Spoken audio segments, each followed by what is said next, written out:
श्रीगुरुवे नमः। यस्य स्मरणमात्रेण ज्ञानम् उत्पद्यते स्वयं, य एव सर्वसम्प्राप्ति तस्मै श्रीगुरुवे नमः। ओम शांति शांति शांति। प्रणाम भगवान। मांडुक्य कारिका प्रवचन तथ्य प्रकरण से पेज नंबर 193। आज का अध्याय भोजन ही सब कुछ। तो स्वामी जी बताते हैं कि भोज्यम इति च तद्विदाः। हमारे एक संबंधी थे, बड़े ही तगड़े थे। 70 वर्ष की उम्र उनकी थी और बड़े लंबे तगड़े थे। भांग खूब पीते थे, तो मस्तानी प्रकृति थी। बोलते थे, भाई भजन तो तब होता है जब नशे में आते हैं, बिना भंग भवानी की कृपा के भजन थोड़े ही होता है। हमको बचवा बोलते थे। बचवा माने बच्चा, जैसे यहाँ बच्चे को बाबा बोलते हैं, वैसे हम लोगों के गांव में बचवा बोलते हैं। बोले, बचवा, बस सारी जिंदगी में मैंने 2 ही तत्व निकाला है, एक चवंत और एक लेटंत। चवंत माने डट कर खाना और लेटंत माने सोना। खाना और सोना, ये 2 तत्व मैंने सृष्टि में बहुत खोज करके पाया है, और सब गलकुचन है। गलकुचन माने बकवाद है। हमारे एक साधक वृंदावन में थे, तो उन्होंने उसमें एक वृद्धि कर दी थी। वे ऐसे बोलते थे, खाना पखाना और सोना, ये सृष्टि में 3 तत्व हैं, इसी को पशुत्व बोलते हैं।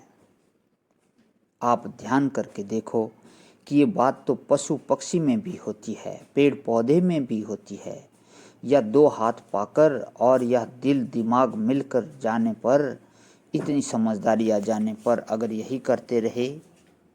आहार निद्रा भय मैथुनम च सामान्यम एतत् पशुभिः नराणाम्। तो चवंत और लेटंत, यही 2 तत्व नहीं है जीवन का। तो भोज्यम इति च तद्विदाः। संस्कृत भाषा में इनका नाम सूपकार बताते हैं। सूपकाराः वदन्ति। क्या बोले कि सूपकारास्तु भोज्यम वस्तुम इति प्रतिजानते। यह अंग्रेजी का सूप शब्द नहीं है, संस्कृत का सूप शब्द है। सूपकार माने रसोई बनाने वाला। अंग्रेजी के सूप का अर्थ है सुष्ट पियते इति। देखो, मद्रास में तो दालादि को सूप ही बोलते हैं, दाल आदि को सूप ही बोलते हैं।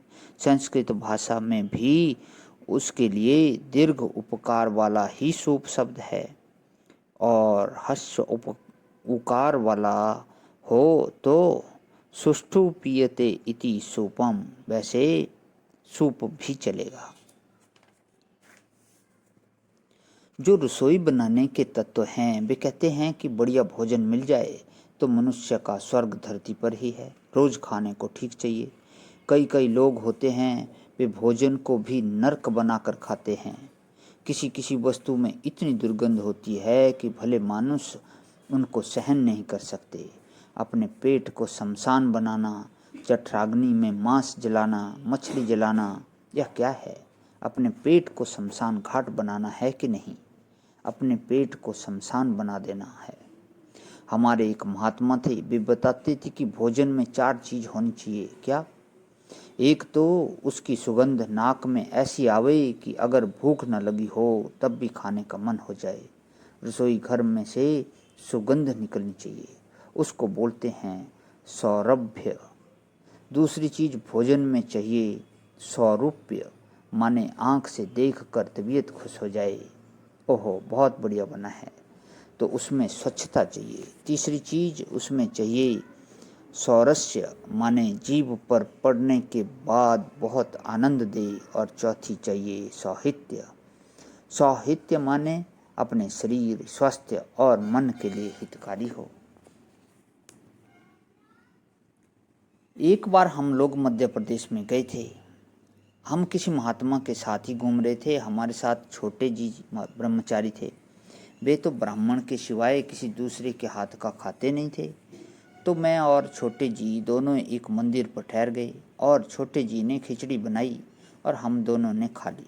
बाकी लोग महाराज एक के घर खाने को गए। उसने बैंगन का साग लोहे की कढ़ाई में बनाया, सो काला हो गया। अब वे लोग जब खाकर लौटे तो थोड़ा मजाक किया। वह बैंगन का साग हमने देख लिया था, क्योंकि पूरी और साग हमारे लिए भी वहाँ से आया था, पर मैंने खाया नहीं था। तो मैंने मजाक किया और मजाक में जाति भी बता दी कि वह बनाने वाला जो है वह किस जाति का आदमी था। सो दादाजी को तो वह बुखार चढ़ा, दूसरों का स्वास्थ्य भी गड़बड़ा गया। प्रणाम भवन। आज विराम। ओम शांति ही शांति ही शांति ही।